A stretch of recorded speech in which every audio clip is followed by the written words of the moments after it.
শিক্ষার্থী বন্ধুরা, Gurukul online learning নেটওয়ার্কে তোমাদের স্বাগতম। তোমাদের সাথে আছি আমি রেজওয়ান খায়ের ফাহিম। আজ আমাদের ল অফ কন্ট্রাক্ট বা চুক্তি আইনের দ্বিতীয় ক্লাস। চলো শুরু করা যাক। প্রথম ক্লাসে আমরা কথা বলেছিলাম কন্ট্রাক্ট সম্পর্কে এবং আমরা বলেছিলাম কন্ট্রাক্টের মূল অংশ তিনটি: অফার, অ্যাকসেপ্টেন্স এবং কনসিডারেশন। অর্থাৎ একটা চুক্তি হবে যখন আমি একজনকে অফার করছি যে আমি এটা করতে চাই, আমি আপনার কাছে এই জিনিসটি বেচতে চাই এই দামে, অন্যজন সেটা সম্মত হলো, হ্যাঁ আমি এটা এই দামে কিনতে চাই। এবং এই যে অ্যাকসেপ্টেন্স এবং কনসিডারেশন হচ্ছে যে দামে আমরা ক্রয় বিক্রয় করছি, যে পণ্যটি ক্রয় বিক্রয় করছি, সেটি কনসিডারেশন। তাহলে প্রথমে আমরা কথা বলবো আজকে অফার নিয়ে। অফার কি? অফার তো সহজ কথায় offer is the manifestation of willingness on the purpose of having assent of the other party. Offer হচ্ছে আমার এই ইচ্ছার বহিঃপ্রকাশ যে আমি এই কাজটি করতে চাই আপনার জন্য, আমি এটি আপনার জন্য বেচতে চাই, এই সেবাটি দিতে চাই, এবং এখানে আপনার সম্মতি আছে কিনা, আপনি রাজি কিনা, আমি এত দামে এই পণ্যটি বিক্রি করতে চাই আপনার কাছে, আপনি কি রাজি? এই যে আমার ইচ্ছার বহিঃপ্রকাশটা, এটি প্রস্তাব বা অফার বা প্রপোজাল।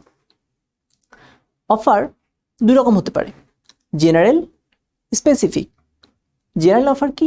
যেটি সবার জন্য উন্মুক্ত, অর্থাৎ যে কেউ এই অফার গ্রহণ করতে পারে। যেমন আমি যদি পত্রিকায় বিজ্ঞাপন দেই যে যিনি এই পণ্য বা যিনি আমাকে এই সেবাটি দিতে পারবেন, এই পণ্যটি দিতে পারবেন, তাকে আমি এই পরিমাণ কনসিডারেশন দিব, এই পরিমাণ টাকা দেব বা অন্য কিছু দেব। এই অফারটি কিন্তু সবার জন্য উন্মুক্ত, তাহলে এটি জেনারেল অফার। আর স্পেসিফিক অফার কোনটি? যেখানে কোনো একজন বা একটি নির্দিষ্ট গ্রুপকে নির্দিষ্ট করে দেওয়া হচ্ছে। যেমন আমি এই অফারটি শুধুমাত্র অমুক পেশাজীবীদের জন্য, এই বাসা ভাড়া দেওয়া হবে শুধু ব্যাচেলরদের জন্য, এরকমভাবে যখন স্পেসিফিক করে দেওয়া হবে শুধুমাত্র ওই ব্যক্তি বা গোষ্ঠী অফারটি অ্যাকসেপ্ট করতে পারবে, সেক্ষেত্রে অফারটি স্পেসিফিক। আবার বাইল্যাটারাল অফার কখন? যখন দুপক্ষই একে অপরকে অফার দিচ্ছে। ইউনিল্যাটারাল অফার, যেখানে এক পক্ষ অফার ঠিক করে দিচ্ছে।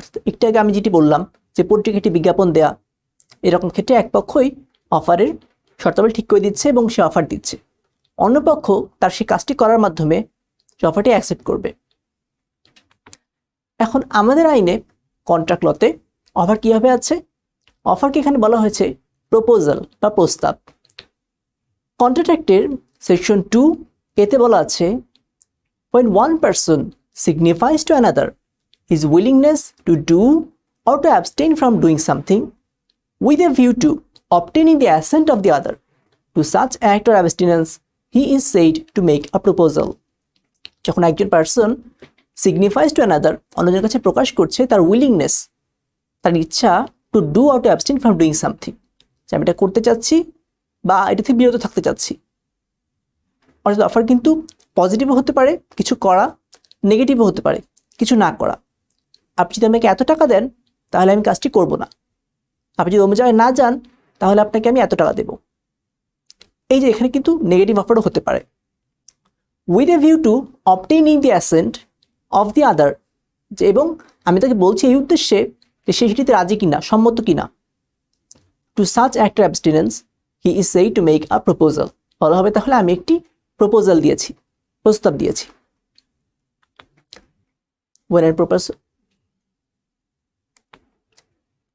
এখন এই প্রপোজালকে আমরা সাধারণত অফার নামে চিনি। এই অফারের এলিমেন্ট বা উপাদানগুলো কি কি? প্রথমত, offer must be made with a view to obtaining acceptance. Offer যখন করা হচ্ছে উদ্দেশ্য হতে হবে যে অন্যজনের অ্যাকসেপ্টেন্স নেওয়া। আমি শুধু নিজের মনে কথা বলে যাচ্ছি, আমার নিজের মনে হচ্ছে যে আমি এই বাড়িটি কিনতে চাই, এটি করতে চাই, বা আমি এটি বিক্রি করব ভাবছি, আমি কিন্তু এটি আপনাকে বলছি না যে আমি আপনার কাছে বিক্রি করতে চাই, বা এই উদ্দেশ্যে বলছি না যে আপনার কাছে বিক্রি করতে চাই। আমি বলছি আমি এই বাড়িটা বিক্রি করতে যাচ্ছি, বিক্রি করব, আমি তো আপনাকে ভাবছি না, সেক্ষেত্রে এটি অফার হবে না। দ্বিতীয়ত, offer must be made with the intention of creating legal relation. Offer যদি দেওয়াও হয় সেখানে উদ্দেশ্য থাকতে হবে যে একটি লিগ্যাল রিলেশন বা সম্পর্ক তৈরি করার যেন উদ্দেশ্য থাকে, যেটা আমরা আগেও প্রথম ক্লাসে বলেছিলাম। যেমন ধরা যাক আমি একজনকে আমার বাড়িতে চা পানের অফার দিলাম। এটি কি? এটি হচ্ছে একটি সোশ্যাল রিলেশন, সামাজিক সম্পর্কের অংশ হিসেবে। এখানে কিন্তু কোনো লিগ্যাল বাধ্যবাধকতা নেই যে আমি যদি তাকে এরপর দাওয়াত না দেই তিনি আমার বিরুদ্ধে ব্রিচ অফ কন্ট্রাক্ট মামলা করতে পারবেন যে কেন আমাকে দাওয়াত দেওয়া হলো না। বেলফোর ভার্সেস বেলফোর কেসে যেটি হয়েছিল যে একজন ব্যক্তি তিনি সিলনে থাকতেন, তার স্ত্রী থাকতেন ইংল্যান্ডে। তিনি স্ত্রীকে বললেন যে আমি মাসে মাসে তোমাকে এই পরিমাণ অ্যালাউন্স দেবো, এই পরিমাণ টাকা পাঠিয়ে দেবো যতদিন না তুমি সিলনে ফেরত আসছো। পরবর্তীতে তিনি সেটি দিতে অস্বীকার করলেন। স্ত্রী যখন মামলা করতে গেলেন তখন কোর্ট বলল যে তিনি যখন এই কথাটি বলেছিলেন, অফারটি দিয়েছিলেন, তা কিন্তু উদ্দেশ্য ছিল না যে একটি আইনি সম্পর্ক তৈরি করার বা এটিকে আইনি বাধ্যবাধকতা রাখার।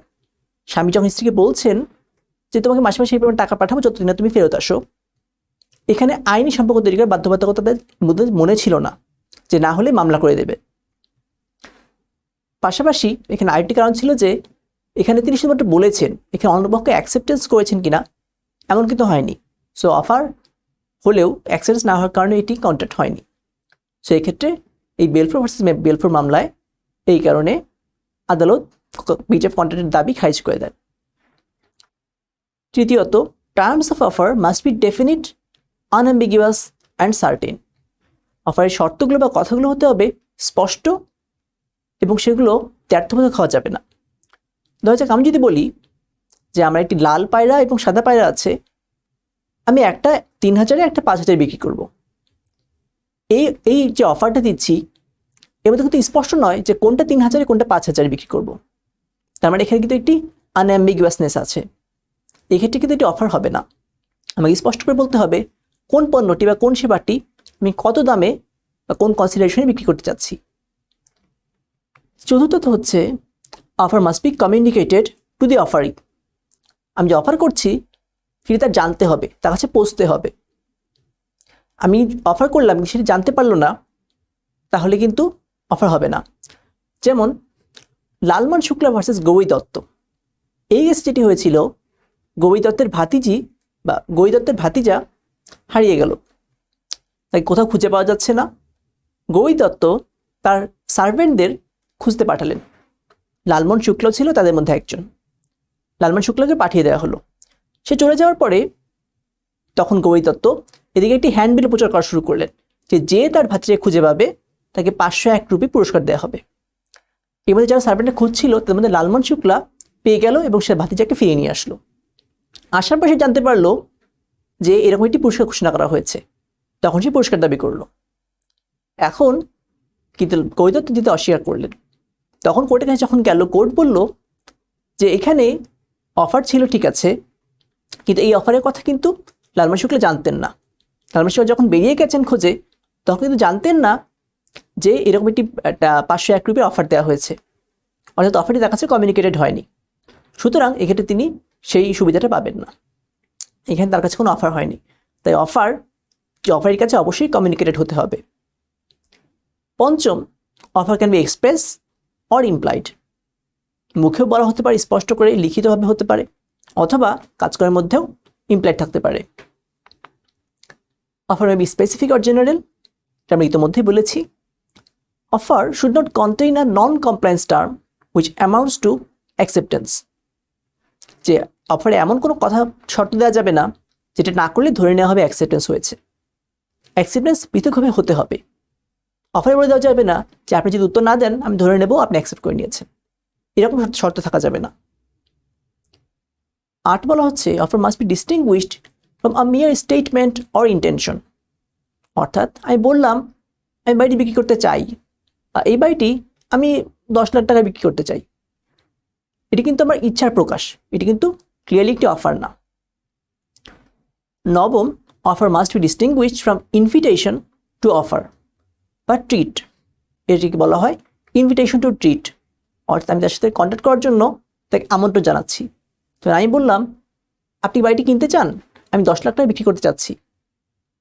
আমি যখন এই যে কথাগুলো বলছি বাড়িটি কিনতে চান কি না বা এই পণ্যটির দাম কত, আমি যখন একটি পণ্য দেখছি নিউ মার্কেটে, আমি যখন জিজ্ঞেস করছি এই কাপড়টির দাম কত, এই জিনিসটির দাম কত, বা সে যখন আমি কথা বলছে এটা কিন্তু অফার, এটি কিন্তু ইনভিটেশন টু ট্রিট, যে সেটি এই ইয়েতে সে মানে এটি কিন্তু ইনভিটেশন টু ট্রিট, অর্থাৎ এখানে আমি তার সাথে সে অফার বা লেনদেন করতে আমন্ত্রণ জানাচ্ছি, এটি কিন্তু অফার হবে না। এটি সম্পর্কে আমরা পরের বিস্তারিত জানব। 10. Reply to an inquiry is not an offer or an acceptance. অর্থাৎ যদি জানতে চাওয়া হয় যে এই পণ্যটির দাম কেমন হবে এবং সেক্ষেত্রে অন্যপক্ষ জানালো যে এটার দাম আমরা এত ধরছি, অন্যপক্ষ বলতে পারে না যে আচ্ছা আমি অ্যাকসেপ্ট করে নিলাম, আপনি যে দাম বলেছেন এটিই অফার ছিল। না, যে এটি ছিল একটি ইনকোয়ারি, অর্থাৎ সে দাম জানতে চেয়েছে। এই দাম জানতে চাওয়ার যে ইনকোয়ারি, সেটার উত্তর দেওয়াটা অফার বা অ্যাকসেপ্টেন্স নয়। এটি হার্ভি ভার্সেস ফেসি কেসে প্রদর্শিত হয়েছিল। এবার সে যাক ক্রস অফার বা আইডেন্টিক্যাল অফার কি। ক্রস বা আইডেন্টিক্যাল মানে আইডেন্টিক্যাল অর্থ হচ্ছে যে হুবহু একই রকম, যমজ এর অর্থে। টিন ভার্সেস হফম্যান কেসে কি হলো, হফম্যান তারা টিনকে ডাকযোগে প্রস্তাব পাঠালো, অফার পাঠালো যে আমরা আপনার কাছে 800 টন লোহা আয়রন সেল করতে চাই 69 শিলিং প্রতি টনে, এই দামে এই পরিমাণ আয়রন সেল করতে চাই, ডাকযোগে পাঠালো। খুবই স্পষ্ট ডেফিনিট একটি অফার। ব্যাপার হচ্ছে সে একই দিনেই টিনও হফম্যানকে চিঠি পাঠিয়েছে যে আমরা আপনার কাছে 800 টন লোহা কিনতে চাই 69 শিলিং দামে, অর্থাৎ হুবহু একই দামে একই পরিমাণ, অর্থাৎ তারাও হুবহু আরেকটি অফার দিয়েছে। সো দুইটি অফার আইডেন্টিক্যাল, একই রকম, ক্রস করেছে। এক্ষেত্রে কোর্টের মন্তব্য ছিল যে কোনোটি অফার অ্যাকসেপ্টেড হয়নি, যদিও দুই পক্ষ একই কথাই বলেছে, দুই পক্ষই অফার দিয়েছে, অফারে কাটাকাটি মতো, এখানে কোনোটি অ্যাকসেপ্টেড হয়নি, অর্থাৎ কোনো চুক্তি হয়নি, অফার দুটি ক্রস হয়ে গেছে। আরেকটি হচ্ছে কাউন্টার অফার। কাউন্টার অফার কি? এখানে একটি কথা আছে যে অফার যখন করা হচ্ছে সেটি হুবহু একইভাবে অ্যাকসেপ্ট করতে হবে।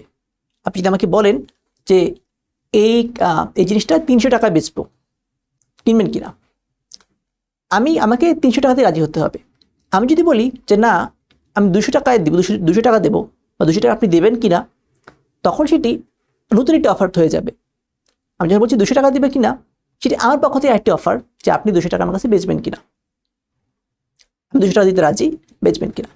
আবার আপনি যদি বলেন না 250 টাকায়, সেটি তখন নতুন একটি অফার তৈরি হচ্ছে। আর যে মুহূর্তে আপনি যে প্রস্তাব বলছেন সেটা রাজি হচ্ছি, তখন সেটি অ্যাকসেপ্টেন্স হচ্ছে।